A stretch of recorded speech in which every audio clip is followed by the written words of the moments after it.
1200 years before Geralt of Rivia, the world of The Witcher was a very different place. A beautiful place. People were diverse, sexualities were explored, and the only monster rearing its ugly head was prejudice.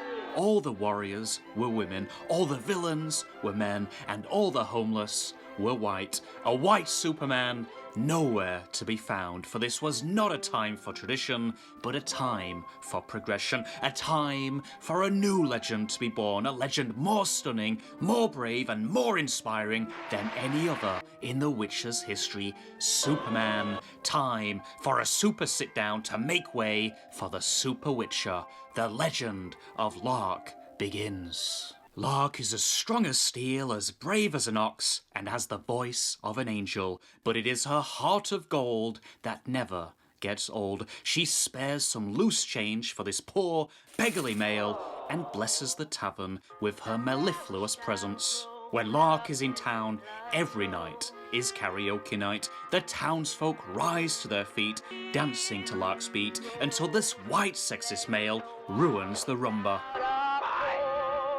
Ain't you the pretty young bod? Such sweet words grab Lark's attention, but are still not quite enough to make the music stop. Line crossed. Time for some sweet social justice. Ninja Gaiden style. Down goes the sexist white male and his diverse sexist friends. If manners make of man, Lark will make a man out of you. Lark is no ordinary fighter. She is the ultimate fighter. Born into Raven Clan, she is the daughter of royal blood, but decides to forego a life of palatial luxury and forge her own path. A strong, independent path. You a protector? Indeed. Like all legendary warriors, she is bursting at the seams to spill the beans. When I was a young girl, my sword master had a key harp on her wall. I fell in love with it. Her love of music lost her the love of her queen mother.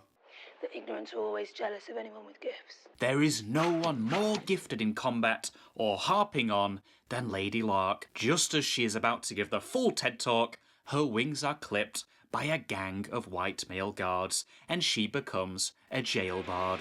She is not singing anymore, for in this cell is a man who did her dirty, which is most of the men in the world of The Witcher. I remember that pendant from when you took my cousin's eye. I swore to her I'd kill you if we ever crossed paths again.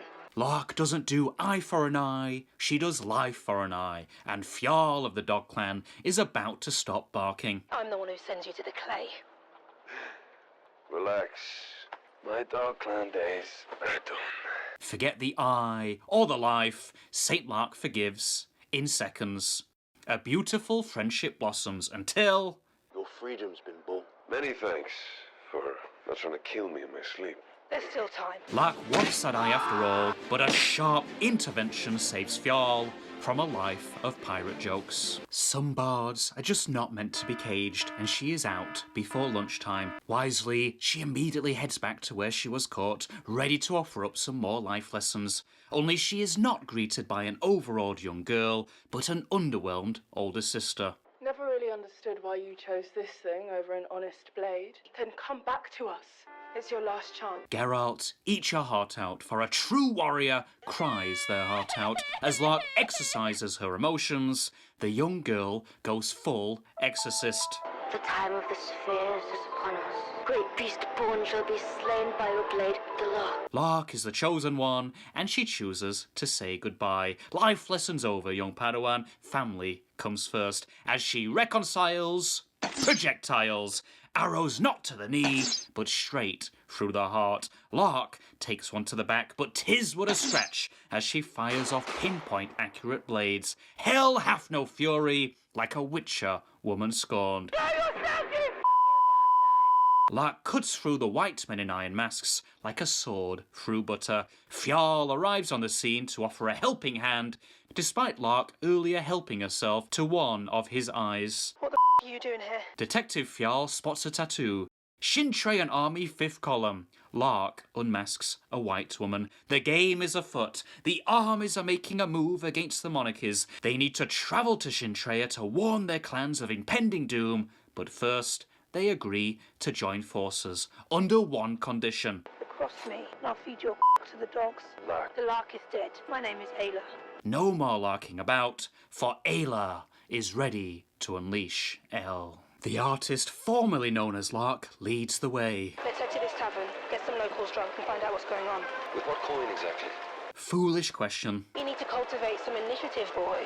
Now she's relinquished the harp, Éile is not in the mood for giving. She's in the mood for stealing, and the theft tastes finger-licking good. Not so delicious is an aggressive white man at a nearby table bad-mouthing the Empress, the new conqueror of the continent and a former flame of Fjarl. He can barely contain himself, but not to fret, for when he aims his hostilities at soldiers looking for Lark, he demonstrates the best on-screen headbanging since Wayne's World. The fugitives slip out the back door, but not unnoticed. Fjarl takes the lead. Not for long. We need to be smart about this. If you can't control your fire because someone insulted your lover, then we should part ways now. Éile is the voice of reason, sanity, and logic. Fjarl, a hot mess. Around a hot campfire, he reveals a mage in Zintreya, Sindril, dug up an ancient monolith to open a stargate to new worlds. A lightning-striking dragon unleashed on the city must have come from there, or Game of Thrones. His ex-girlfriend, the Empress, could not have acted alone in her brutal coup d'etat and the destruction of their clans. She must have been supported by a general and Lenny Henry. Fjarl's omniscience is met with Aile's tattoo, an oath sworn in blood, and a little bit of ink. The objective, end the Empress and anyone who stands in their way. On the road, they run into a group of homeless white people. An expectant mother starts to go weak at the knees. Are you the Lark? I saw you last year at Larkfest. You were brilliant. She then belts out a rendition of Lark's #1 hit tune, The Black Rose. The artist, formerly known as Lark, has no plans for a comeback tour, but the viral hit has once again spread throughout the continent. Pit trap. Éile stops Fjarl from fjarling, but he tells her he doesn't need any help until he fjarls flat on his face. A lesson for men everywhere: heed a woman's advice, especially a woman like Éile. Fjarl's fall allows a surprise sneak attack from Aile's old swordmaster Skian. Éile tries to bend Skian's ear. Help us defeat the evil Empress Merwin. The pitch falls on deaf ears until it is revealed the Empress stole Skian's ancestors' sacred blade. That belongs in a museum! She's ready to go to battle, but there is one last issue. The Raven clan and the Dog clan go together like cats and dogs. I won't be going with you. The only good thing that's come of all this is that Dog Clan's gone for good. Are you going to bark all day, little doggy, or are you going to fight? The Sword Queen sends Fjarl back to the ground, and even Éile takes a pounding. You've gotten rusty. That explains it. Skian is everything, everywhere, all at once. The white male is a big white fail, but with Aile's help, he isn't in a big white coffin. Together they come to a stalemate. You let your emotions control you, and you have forgotten how to work as part of a clan. We can work with that.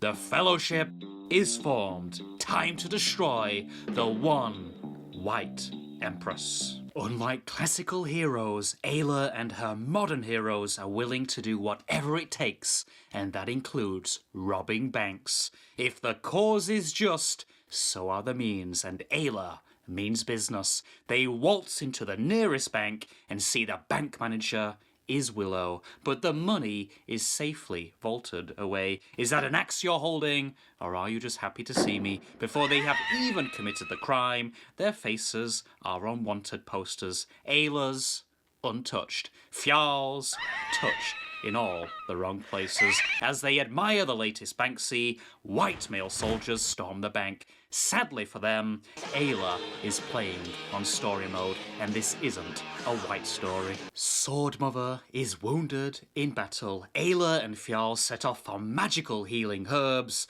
but they run into a mohawked bounty hunter instead. Before he's even got out the shaving foam, Éile uses her legendary powers of persuasion. We're gonna kill the Empress. And just like that, Mr. Mohawk transforms from vicious bounty hunter with a butcher's knife to please let me join your gang. The butcher smells the wound and offers to take them to his healer. Éile makes the decision because she always makes the decision. Take us to your healer. To reach the healer, they must pass through the Marsh of the Mists. The magical mists bring back the hero's most haunting memories. Fjarl, the premature death of his brother, and premature ejaculation. Éile, she and her sister burning a family alive for their king. But all is forgiven because she is now doing music gigs to atone for her fiery sins. Out of the mist, they meet the healer, Daenerys Targaryen, after the drinks have worn off. She doesn't have dragons, but she does have the hands of Rey Skywalker. The Force is strong in this one. Also in attendance, Sindril, the star inventor of the Stargates. He's gone full Oppenheimer. Now I am become death, the destroyer of worlds. Regretful, he reveals that a master sage with a red nose, Balor, escorted him on his world hopping and found a power that could make him a living Thanos. The Witcher's mightiest heroes capture a monolith not to visit ancient pyramids, but travel to the monolith at the heart of Gintrea to end the Empire and cage the mage. Misfire. The Stargate sends them to a strange world with 2 moons.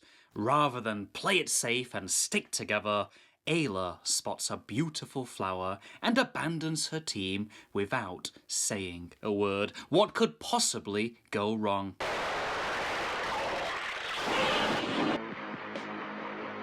In the nick of time, Sindril opens a new portal and the flowerfish is filleted. As they arrive back home, they see that the dragon is once more on the prowl, looking for more white males to turn to dust. A pint-sized four offers them refuge and can't wait to gush over how many people Lark has massacred. Your exploits are becoming more famous than your songs. They say you killed a 4-score of Empire assassins sent to kill you in Inishduv with just your bare hands and teeth. Sindril has a brilliant plan to slay the dragon. What if we could create our own beast to fight and kill it? Pound Shop Daenerys is shocked and demonstrates that with a walk straight out of Monty Python. Noble Éile volunteers to make the ultimate sacrifice. I'll do it. This is my destiny. Frankenstein goes to work and Éile goes to the microphone.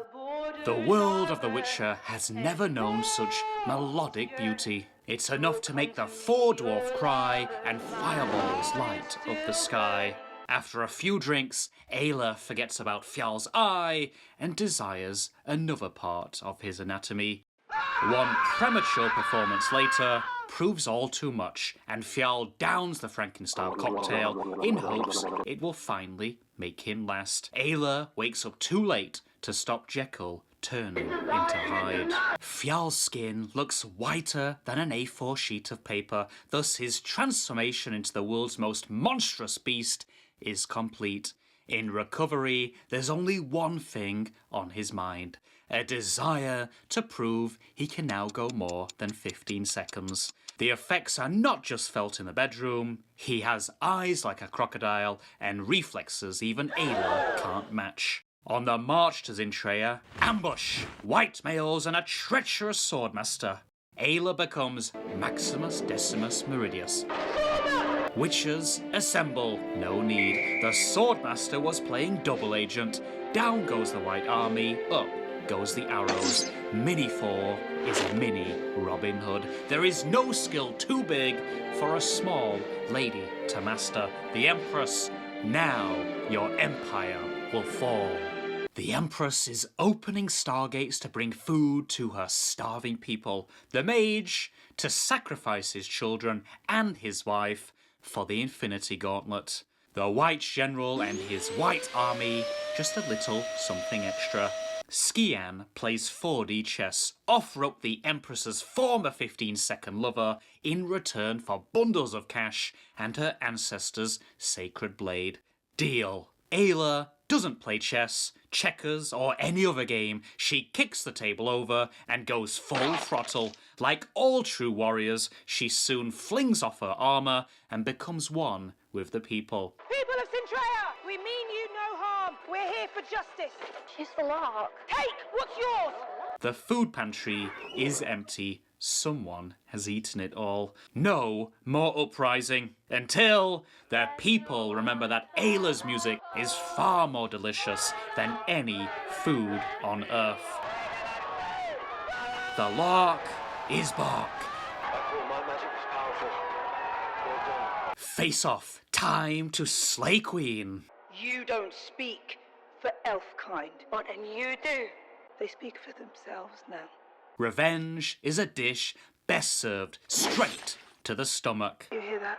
That's the future of elf kind, and the songs they sing will not be of you. But of the Lark. Fjarl may have the strongest powers ever seen in the realm of fantasy, but he still needs Éile to save him, to bring down the dragon. In the end, he pays with his life. But there's still time for Éile to get one last song in. The Destroyer of Worlds makes the mage exit stage, and true to his name, he destroys the multiverse. All worlds are now one, but in good news, the Lark is building a nest, and one of her eggs will hatch history. The Lark's seed shall carry forth the first note of a song that ends all times. Wait, what? Lark's great descendant will decide the entire fate of the continent. Fjarl's mutant genes will be transfused into all future witches. Ciri and Geralt say hello to Mom and Dad. The Legend of the Lark is the most legendary in the history of The Witcher. Without her courage, her sacrifice, and her genius, not only the world of The Witcher, but all worlds would be under colonial rule. Geralt may have more books, more video games, and more TV shows, but in The Witcher Blood Origin, it is clearly shown that a white Superman is no match for a powerful woman. She sings, she plays, she slays, and most importantly, she matters. From now until the end of eternity, the peoples of The Witcher will sing her name. The Black Rose, the Legend of Lark, the mother of all witches.